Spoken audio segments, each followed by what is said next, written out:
Harvard University's climate-controlled archive room was nearly silent on a freezing night in December 2024. Nothing moved except the soft hum of old fluorescent lights drifting through the dust-filled air, vibrating in a way that felt almost rhythmic, almost intentional. Outside, Boston was buried in snow, but inside, time felt suspended, as if the room itself were holding its breath. Dr. Miriam Tate, one of Harvard's youngest theoretical physicists, had spent years living in the shadow of geniuses. Yet one obsession set her apart: the lost notebooks of Einstein's final assistant, Dr. Erwin Keller. Keller had worked with Einstein during the last months of the scientist's life in 1955. His tasks were simple: organizing the lab, copying notes, assisting with correspondence.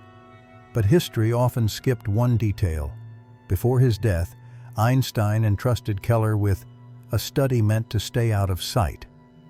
That study was never found. Keller transferred to Harvard in 1957 and vanished 2 years later. His final report supposedly contained one haunting sentence: "If time bends at the right angle, it does not return, it waits." Miriam had always dismissed it as a metaphor, until the night she found a rusted metal box hidden behind a locked cabinet.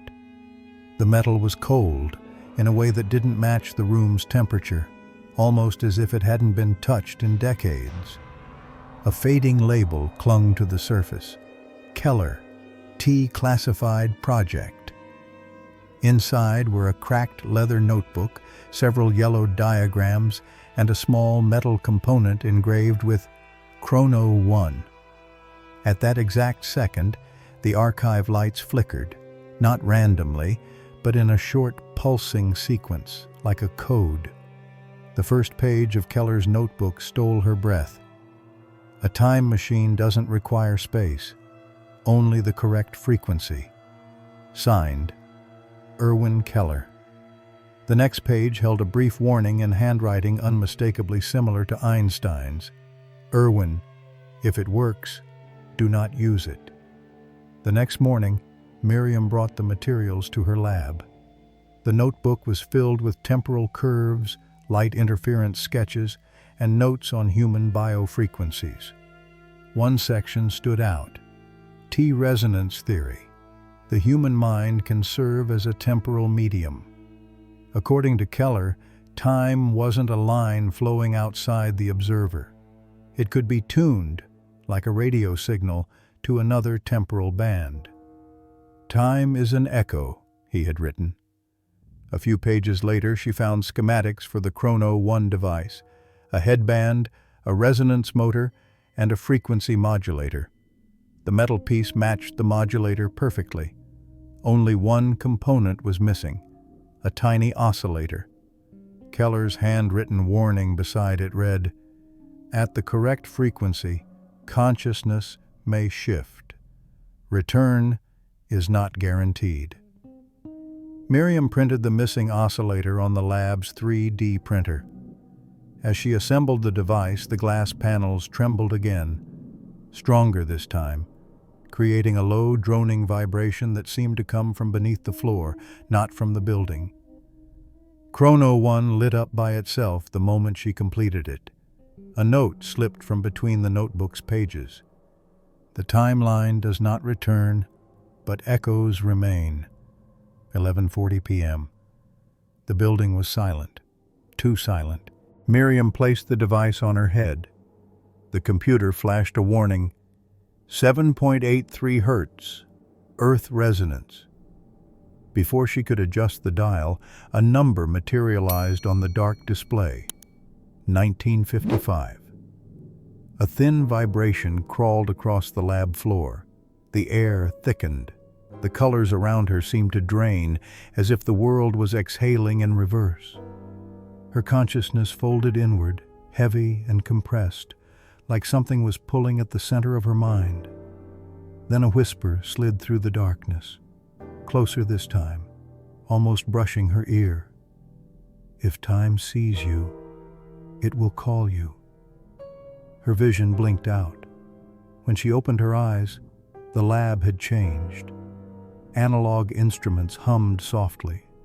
Typewriters sat half-used on metal desks. Old paper curled at the edges. Harvard exactly as it looked in the 1950s, yet unnervingly sharper, as if this version of reality had more weight, more density than her own. A cold draft passed by her shoulder. Footsteps echoed. A young man entered, carrying a notebook stained with ink. His posture was tense, like someone who had been expecting an interruption. She recognized him instantly.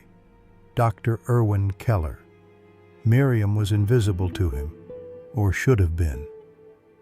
Yet Keller paused mid-step, turning his head as though sensing a distortion in the air. An indentation where Miriam's presence bent the room slightly out of shape.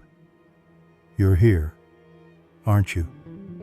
His voice was soft, but underneath it lay something aged, worn down by years or decades of trying to warn someone who would never listen. He stepped closer to the empty space where she stood, eyes locked onto her unseen outline.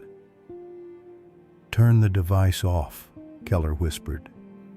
"Time takes something in return, and that something is memory."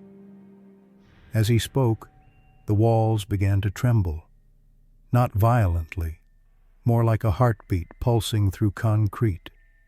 Her vision fractured into shards of light, each shard showing a different angle of the room, a different moment, a different version of Keller.